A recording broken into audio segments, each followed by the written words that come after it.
Lokasi kediaman Ama Haris berada di pelosok di Kecamatan Pujut, yaitu di Dusun Seang, Desa Pengembur, Kecamatan Pujut, yang berada di wilayah Lombok Tengah bagian selatan, yang memiliki jarak tempuh sekitar 41 km dari kota Mataram, dan dari ibu kota Kabupaten Lombok Tengah atau kota Praia sekitar 19 km. Ketika saya menyambangi tempat tinggal Ama Haris, saya menempuh perjalanan yang berkelok dan menanjak, dikarenakan kontur perbukitan dan kondisi jalan khas pedesaan yang berdebu.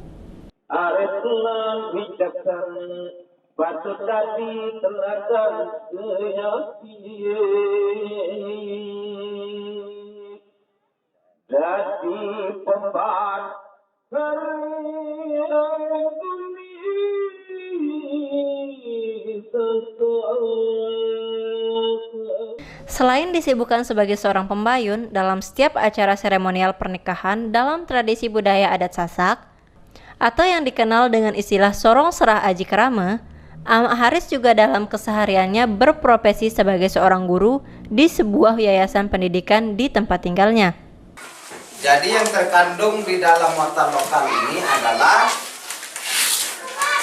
apa-apa yang ada di daerah kita sendiri.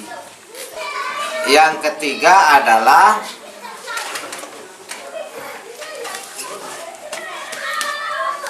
itu dari guru, kemudian dari tokoh adat ya, pelaku dari tokoh adat, pembayun, kemudian dari penganyam sampir, lalu ngawes kembe lah endah kan.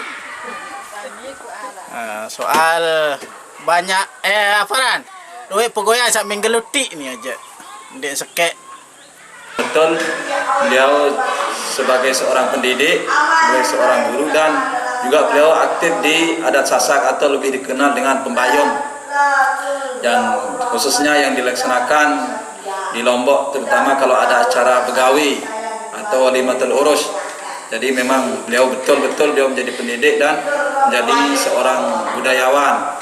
Dan beliau juga bersama saya beliau sedang merintis atau membentuk pendidikan anak usia dini atau lebih dikenal dengan PAUD. ciri dari bahasa Sasak halus itu adalah tiang,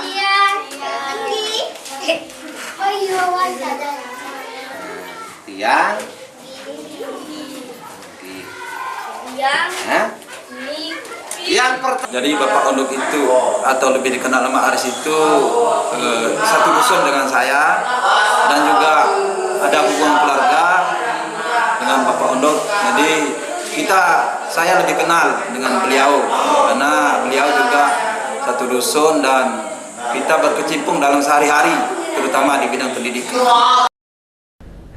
Usai pulang mengajar dan mengurus ternak peliharaannya, Ama Haris kemudian mempersiapkan proses belajar bahasa halus yang dilaksanakan di Brugak depan rumahnya, yang diikuti oleh anak-anak remaja yang terlihat antusias dalam setiap materi pelajaran bahasa halus yang disampaikannya. Di dalam proses interaksi itu diperlukan namanya bahasa, yang dimana kita tahu bahasa ini, bahasa keseharian suku Sasak itu adalah bahasa Sasak biasa, bahasa Sasak halus yang dipakai pada acara-acara tertentu. Bahasa halus dalam budaya dan tradisi suku Sasak harus dipelajari secara intens dan sungguh-sungguh agar setiap suku kata dan pelafalannya sesuai dengan situasi dan kondisi yang dibutuhkan. Lalu, bagaimanakah proses belajar bahasa halus yang dikembangkan oleh Ama Haris? Semeton jari senamian, tiang wah nyampil le pegedegan Ama Haris, ia sangajahan bahasa Sasak halus niki. Sila atau serioan proses pembelajaran bahasa halus niki. Assalamualaikum warahmatullahi wabarakatuh. Waalaikumsalam warahmatullahi wabarakatuh. Oh, temilu berajah nih ama. Bagus.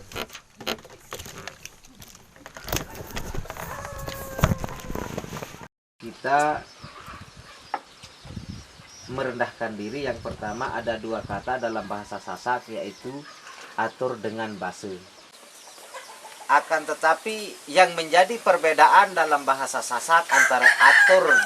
Bahasa halus merupakan salah satu warisan leluhur yang perlu dilestarikan keberadaannya, terutama kepada generasi muda sebagai generasi penerus yang nantinya tidak merasa asing dengan bahasa yang jarang digunakan dalam keseharian mereka.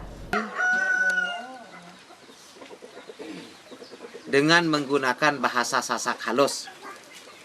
Salah satu contoh yang perlu diingat adalah bahwa bahasa Sasak halus ini Dalam praktiknya, penggunaan bahasa halus dibagi menjadi 3 tingkatan, yaitu bahasa yang memiliki tingkatan paling rendah yaitu bahasa niste, atau yang memiliki arti negatif, kemudian tingkatan bahasa madya atau pertengahan yang menjadi bahasa keseharian dari masyarakat Sasak secara umum.